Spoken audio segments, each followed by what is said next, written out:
తెలంగాణలో పార్టీ ఫిరాయింపులపై కీలక వ్యాఖ్యలు చేసింది సుప్రీంకోర్టు. ఇప్పటికే 10 నెలలు పూర్తయిందని ఇంకెంత సమయం కావాలంటూ ప్రశ్నించింది. అంతేకాదు ప్రజాస్వామ్యంలో పార్టీలకు హక్కులు ఉంటాయని స్పష్టం చేసింది. అత్యున్నత న్యాయస్థానం దీంతో రాబోయే రోజుల్లో ఏం జరగబోతుందన్న దానిపై ఉత్కంఠ నెలకొంది.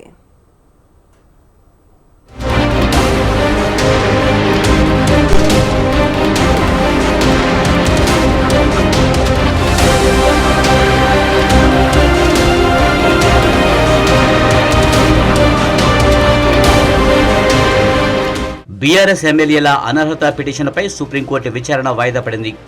తెలంగాణ అసెంబ్లీ ఎన్నికల్లో గులాబీ పార్టీ నుంచి పోటీ చేసి గెలిచి ఆ తర్వాత పార్టీ మారిన ఎమ్మెల్యేలపై అనర్హత వేటు వేయాలంటూ BRS working president KTR, MLA Padi Kaushik Reddy petition దాఖలు చేశారు. ఈ పిటిషన్పై సుప్రీంకోర్టులో విచారణ జరిగింది. Justice BR Gavai, justice Vinod Chandran ధర్మాసనం విచారణ చేపట్టింది.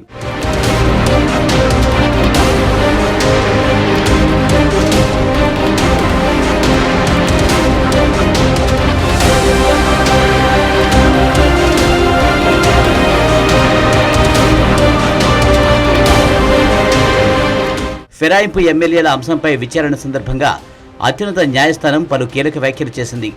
విచారణ సమయంలో తెలంగాణ స్పీకర్ తరపున ముకుల్ రోహిత్కి తమ వాదనలు వినిపించారు. ఎమ్మెల్యేలకు ఇప్పటికే నోటీసులు ఇచ్చామని ధర్మాసనానికి తెలిపారాయన. తమకు వాదనలు వినిపించేందుకు 2-3 రోజులు సమయం కావాలని కోరారు. రోహత్కి విజ్ఞప్తిపై స్పందించిన అత్యున్నత న్యాయస్థానం ఆగ్రహం వ్యక్తం చేసింది.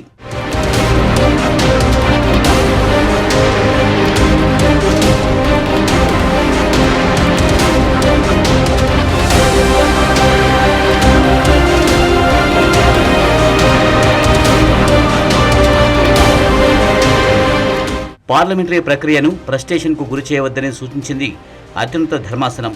ప్రజాస్వామ్యంలో పార్టీలకు హక్కులు ఉంటాయని గుర్తు చేసింది. ఇదే సమయంలో తగిన సమయం అంటే ఏంటని ప్రశ్నించింది సుప్రీం ధర్మాసనం. ఇప్పటికే పార్టీ మారి 10 నెలలు అవుతుందన్న సుప్రీం ఇది రీజనబుల్ టైం కాదా అని ప్రశ్నాస్త్రాలు సంధించారు.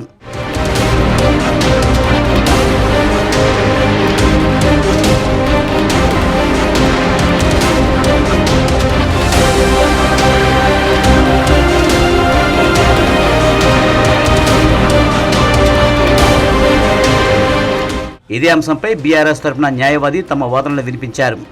రీజనబుల్ టైం అంటే 3 నెలలే అని గత తీర్పులను ఆధారంగా చేసుకుని వాదించారు. ఇరువైపులా వాదనలు విన్న అత్యున్నత న్యాయస్థానం ఫిరాయింపు ఎమ్మెల్యేల అనర్హత కేసు విచారణను ఈ నెల 18కి వాయిదా వేసింది. ఈరోజు స్పీకర్ తరఫున న్యాయవాది రీజనబుల్ టైం అని మేము కమిట్ కాలేము, కోర్టులో మేము టైం చెప్పాము. 5 judges constitution bench Subhash Desai judgment ప్రకారం దాంట్లో రీజనబుల్ టైం అన్నారు, టైం ఎక్కడ చెప్పలేదు. సో మేము కమిట్ కాము అని చెప్పడం జరిగింది ఆయన. సో మేము ఆర్గ్యూ చేసి 10 నెలలు అయినాయి, మేము ఎస్ఎల్పీ వేసిన తర్వాతనే నోటీస్ ఇచ్చింది స్పీకర్, నోటీస్ ఇచ్చారు. అండ్ రిట్ పిటిషన్ ఫైల్ చేసినాక 7 మంది ఎమ్మెల్యేలపై ఇప్పుడు నోటీస్ ఇచ్చారు. సో మేము ముందుకు వస్తే గానీ స్పీకర్ తనంతా తాను డిసైడ్ చేస్తలేరు. So already Keisham Megha Chandran Manipur judgment 3 months outer limit అని ఇచ్చారు క్లియర్ గా. అది 3 జడ్జెస్ బెంచ్ జడ్జిమెంట్. అది ఈ రోజు 2 జడ్జెస్ బెంచ్ కాంబినేషన్ లో ఉన్నారు. మేము అదే ప్రెస్ చేయడం జరిగింది. ఆల్రెడీ 3 months అన్నారు. మీరు ఇచ్చిన నోటీస్ ఏదైతే మీరు చెప్తున్నారో కోర్టుకి, ఆ రోజు నుంచి మీరు డిసైడ్ చేయాలి 3 months లో. That is the law. 10 months అయిపోయినాయి కాబట్టి మీరు 1 month లోపల ఇప్పుడు డిసైడ్ చేయాలి డే టు డే బేసిస్ మీద అని మా వాదన ఉండే.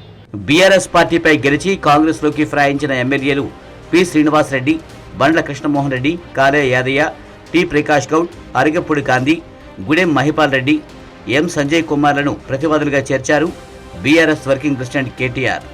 వీరిపై అనర్హత వేటు వేయాలంటూ పిటిషన్ వేయగా దానిపైనే విచారణ జరిపింది సుప్రీంకోర్టు.